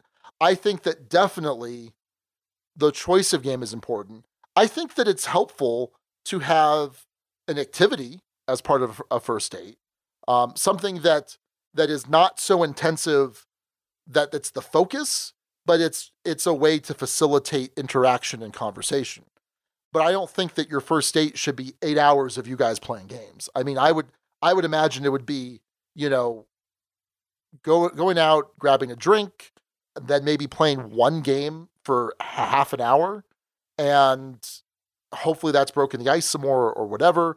And a lot of it will depend, kind of like how Scott said, based on how you're meeting this person. Is this someone that you met online? Is this someone that you know from work? Is this someone that's a friend of a friend or you've interacted with? You're on a kickball team together or whatever. It just kind of depends. But I do think it's helpful to have some kind of activity that can help smooth over awkward moments. Because certainly I've been on dates, and let me tell you, I was excellent at dating. I was a really good dater. First couple dates, really good. And then it all went downhill from there. Yeah, exactly. And there's certainly moments where even if you're really clicking and really gelling together and there's good chemistry, that there's still going to be kind of awkward moments, awkward pauses. And so if you could play a game where it's not the focus, but it's helping facilitate interaction, I think that's fine. So I had a couple of responses to Scott's thing, because I think he makes some good points about what a first date should be in its ideal form, and it's learning about someone. It's finding out who this person is and getting a good sense for them and getting a sense for whether there's a future there potentially. And I will say, in this particular first date, we played Patchwork, which went fine, and we played Codenames Duet, which went better, and then we stopped playing games after that. We each got a drink, and we talked for a while and hung out, and it actually proved to be a pretty fantastic first date. But there was that longingness that you can't get with board games at every moment, that desire to have a conversation, to learn more and share more. That I think you're correct, Sean, the order of it probably should have been reversed. Drinks, conversation, and then maybe pull out a game and play a game at a certain point. So I think I did that backwards. It worked out anyway. Still seeing this person, by the way, and it's going pretty well. Anyway, I think there's an element here, and it's with board games, Sean. I don't know if not loving a board game is a deal breaker for me, but I think not being open to a game is a deal breaker for me, if that makes sense. That I think that's enough of a part of who I am professionally and personally, that it's going to be awfully hard to build something without that. It's certainly doable. It's certainly possible, but it's such a core thing that there's got to be at least some amount of connection there. As an example, one of the questions I use, oddly enough, and I was talking with Suzanne and the Boards Alive folks during our D&D session when Sean and Raquel were busy wrangling a kid. By the way, we're playing D&D with Aaron and Lindsay and Suzanne. Yeah. We're doing Tomb of Annihilation. Anyway, my character is Timmy Fistbattle, a half-orc bard who cannot, who is very low strength scores, as we found out. Anyway, we're getting too much into this. And this is our fulfillment of our occasionally role-playing commitment. Yes, and this has been occasionally role-playing games brought to you by Sean and Alex. It's more than occasionally these days, which is nice. I'm happy about that. But no, I mentioned that kind of a question I'll ask is the same question I asked as my last question in Holding Court interviews. I asked that If you could be any flavor of ice cream, which flavor would you be and why? And I'm not looking for any specific answer, but if the answer is, that's a dumb question, then there's not a future there. Like, that's just not going to happen. Like, if that's how you're going to approach that question, that's fine. A big part of first dates for me is weeding someone out, in a sense, is knowing whether something has potential or not. And failing fast, I think it can be an important part for me. Clearly, I'm a relationship expert, so you should listen to me in all aspects of this. I'm very successful. But that's sort of my feeling on that I don't think it's the worst thing. But I would agree that having something more focused on communication and conversation is certainly better. And if you're going to play a game, it should be quick. It should certainly be quick. And ideally even, maybe cooperative would be nice. So yeah. Those are my general thoughts on whether it's a good idea to do it or not on a first date. So what would fit that bill for you? What's something that is not going to have a super involved rule teach, so we can just kind of jump in and it's going to be fairly quick. You're not going to be, super competitive necessarily. And is 2-player. That's the other key. And is 2-player. Well, sure. Yeah. So Fog of Love would not fit the bill for that, unfortunately. No. But a game like Patchwork was definitely borderline, but I think it worked. Codenames Duet was even better. Because that's an easy enough teach and you're working together. I like that. A game like Cobra Paw. Have you played Cobra Paw yet, Sean? Yeah, we played it together at Gen Con. God. Oh, man. I'm so bad at relationships. Cobra Paw, I think, is a fantastic first date game. It gets you kind of active, and it's quick, and it's competitive, but not in like a mean-spirited way. It's competitive and like, scrambling, and I don't know. I think that's a good first date game. It's a quick rules teach, and it's easy to play. Ghost Blitz with just 2. I don't know if that would work, but that's one that comes to mind as a game that could work in that kind of a situation. I don't know about a game like And Then We Held Hands. But yeah, it's a fairly limited group, right? You're talking about a 2-player, but a light 2-player game. I don't know. What else came to mind for you, Sean, in thinking about this? So I'm thinking when you said like Cobra Paw, dexterity certainly could be fun. I think it might be like, there could be a point where someone realizes, wow, I'm really good at this type of pattern recognition dexterity game, and it might get too frustrating. So maybe that could be a problem, but maybe some just sort of simple stacking game, like Bombolio, or Hamster Roll, or some of these are kind of harder to find German games. And really, this is kind of conducive to being at a board game cafe.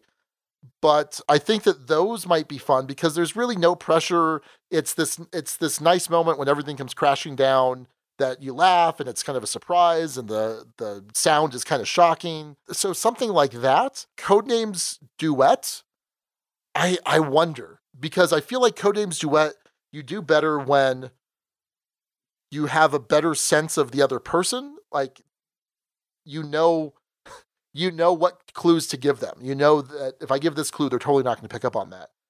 So that might be a little bit harder.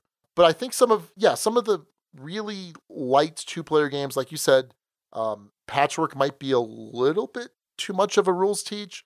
A game like Lost Cities is probably fine. A game like, would Hanamakoji work? I think Hanamakoji could work. And I think the other one, I was looking at my collection, I was kind of turning my head and looking back this way. Onitama, I think, is simple enough. I think for the right person, it could work. But it might be just maybe a little too thinky. Maybe a little too thinky and competitive. I don't know. Yeah, I think that's a little too thinky. Yeah. It almost needs to be low competition, or almost you just don't care who wins. Right. Yeah, low competition to cooperative, somewhere in that spectrum. So Steve O'Rourke, he said on the Guild, I'd probably suggest things that are social and light, short filler get-to-know-you games, anything that is pleasant and low pressure. Whatever game you play, make it one that will end with you both feeling good. So how about house ruling a game like Imagine or Concept to be a 2-player game? You have to communicate something that is a common idea using transparent cards or conceptual ideas. Do that for a few goes just to break the ice. Or take the cards and who would win and debate a few foolish competitions. Laugh together without winning or losing. Perhaps something that doesn't require a great deal of thought and allows small talk. A King Domino type game, Lost Cities. If you're feeling like a pursuit and chase game might be fun, how about Fugitive? How about a light co-op like Okie Dokie or Shirazahad for a pretty tile-laying team game? So yeah, I think those are some good suggestions. I was thinking about Azul, but I think Azul might be just a little bit too competitive. Yeah, I think so. Yeah, I don't know about Azul. No, it's tough. There isn't certainly a large group of games that fit the bill for this. Well, let me ask you this. Let's change our starting place. What if this isn't a first date game, but a second date or a third date? Then I think it opens up the spectrum, right? I think it depends on what groundwork you've laid, but I think it opens it up to an Onitama. It makes Patchwork a safer play. I think a second date certainly can open up more possibilities, assuming you know that they have a decent enough gaming background. Yeah. So I think on my third date with Raquel, we went to El Patron, which is a Mexican restaurant here in town. We had some tequila, and then it was Wednesday night. And at that point in my life, Wednesday night was not board game night. Wednesday night was Magic the Gathering Commander night. And she had played a little bit of Magic, but she kind of insisted, hey, this is what you typically do Wednesday nights. Why don't you go and you can play, and I'll just kind of get a feel for it. And I'm thinking to myself, okay. So this is active imagination, which is it's a kind of a typical friendly local game store, emphasis on the friendly, and local and game and store, I guess. It's all of those things emphasized. It meets all of them. And so this is not your clean, sterile board game cafe that some other people may have come to know, but a place that I spent hours and hours, and probably days upon days, gaming in. And I was like, well, this will be interesting. It's going to be interesting to see how she reacts to this, because I had known that she'd played a little bit of Magic. I'd known that she played a little bit of D&D, but for the most part, we hadn't really played anything together. And she was happy to kind of just watch and joke around. And it was kind of weird. I mean, definitely not a first date thing to, hey, you want to come watch me play Magic? And even still, now that I look back at it rather, kind of a weird thing even for a third date. But it kind of let me know that in a lot of ways she was pretty, easygoing, and it was interested in games and was interested in kind of seeing why I enjoyed games. From that point on, those Wednesday night Magic nights really quickly turned into board gaming, because I knew that she wasn't going to be super interested in playing Magic, but she expressed an interest in trying out some board games, and we went from there. Aw, very sweet. It's a very sweet episode of the Dukes of Dice. I'm digging it. Scott Nealitz says, I've never brought a game out on a first date. Washington, D.C. tends to take itself too seriously for that, but I have on a second date. It needs to be something quick and interactive, easily finished in 30 minutes. I've done Fugitive, Fox in the Forest, Biblios, and Blood of an Englishman, and tailored the game we played to their personality. The game itself isn't important as much as the right game with the right person. And Fox in the Forest, I think, is a great suggestion in that situation. Biblios 2, although, I don't know, I haven't played Biblios 2-player. I don't know how Biblios does 2-player. It's good. I like it 2-player. Okay. Yeah, I could see that working well. And Blood of an Englishman makes sense. Yeah, I think those are all decent fits. So, This section of the show brought to you by Renegade Game Studios. Renegade. They make good games. And then last thought we have here from the Guild. Nick Hayes says, if I pulled out a game on my first date, I probably wouldn't be married right now. My wife is not a gamer in the slightest, and despite my best efforts, I don't think she ever will be. However, if I was going to pull out a game on a first date, it would be something light that would still allow conversation to happen. So I'd probably bring out something like Lost Cities, Carcassonne, Quirkle, Suro, or Blocus. These are games that are light enough to not dominate your thoughts, but will also allow you to play a game and feel competitive. I think Suro is really good. I think that's a good suggestion. Rules, you could teach Suro in 20, 30 seconds, well, maybe a minute, let's say. And there's not a whole lot to it. I think Suro is probably a great suggestion. Yeah, it looks beautiful on the table. I think that'd be a nice one, for sure. All right. Dig it. So any last thoughts on this whole topic, Alex? Look, I think it can be a good idea. I don't think it's the best idea. I don't think it's the worst idea. I think it can be a good idea. It just depends on the kind of person you're trying to date. So I say, be yourself and go for it. That's my message. All right. You heard it from Alex. Go for it. Go for it. Connect 4. Connect 4 would be an okay one for a first date, by the way. Well, thanks for all of the input from the guild. We do appreciate that. We're going to go ahead and wrap up this episode. But before we do, Alex, we need to check back again with the guild for the rest of the naming top 6. Can I say something on this week, by the way? I think this is one of the strongest weeks we've had in a very long time, just in terms of, like, we have a lot of good weeks. I think this week was so competitive, and here's how competitive it was. My arch nemesis and rival, Steve O'Rourke, the Name Father, is not to be found in this top 6. He is almost always at least in the top 6.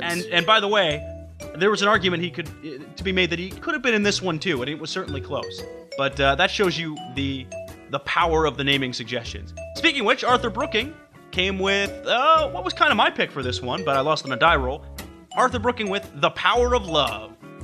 I think Sean's hesitancy on this one was we've already named episodes after Huey Lewis songs before. Indeed it was.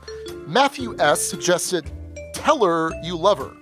Now, a little play on words here. Teller is Edward Teller, who was a Hungarian-American theoretical physicist who is known colloquially as the father of the hydrogen bomb, which makes perfect sense for Manhattan Project Energy Empire.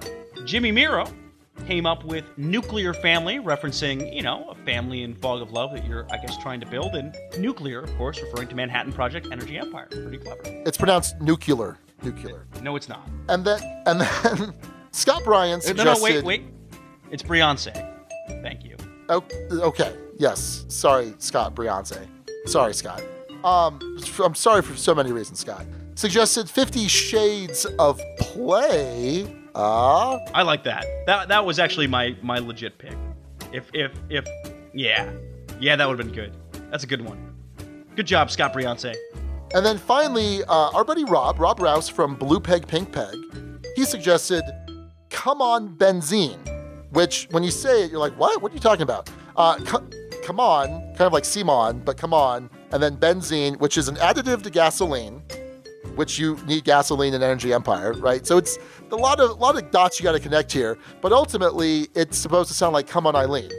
Come on, benzene. Oh, I swear on my knees. Everything. Yeah. Also, honorable mention for the honorable mention. He also suggested Blue Peg Powder Keg, because the whole thing about Blue Peg Pink Peg is gaming and relationships, which fits in with Fog of Love, obviously, and then Powder Keg.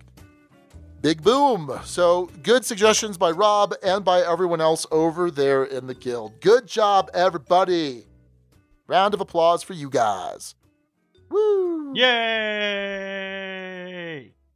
What are you distracted with right now, Alex? Everything. Life.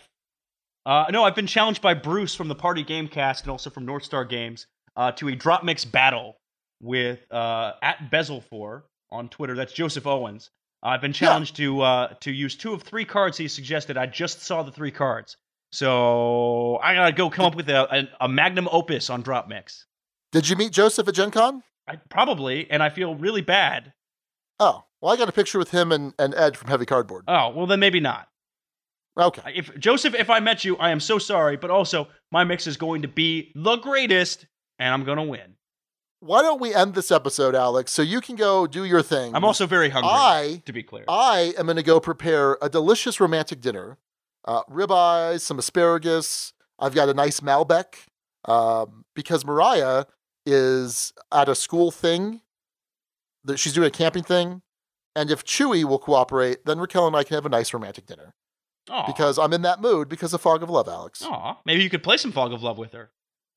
Yeah, maybe. Okay. Anyway, I just want to eat my ribeye. It's gonna be delicious. Fair enough. So that's gonna do it then for episode 171, Smog of Love. Thanks again to Tim Tix for that episode title suggestion. Until next time, this is Sean and Alex, and Duke you later. Thank you so much for listening to the Dukes of Dice. Today's episode was recorded in the Duchy on March 1st, 2018. Our theme music provided by Carbohydro M from his Prime Legacy album. The Dukes of Dice are a proud member of the Dice Tower Network. For other great board gaming podcasts, check out DicetowerNetwork.com, and for all the latest in the Duchy, go to DukesofDice.com. Find us on Twitter at Dukes of Dice. Join in conversations on our Board Game Geek Guild. Find us on Facebook and subscribe to our YouTube channel. Thanks to our sponsors, Tasty Minstrel Games, Arcane Wonders, and Game Toppers LLC. You can check out all their stuff at PlayTMG.com, ArcaneWonders.com, and GameToppersLLC.com. We'll see you back here in 2 weeks. Until then, game on!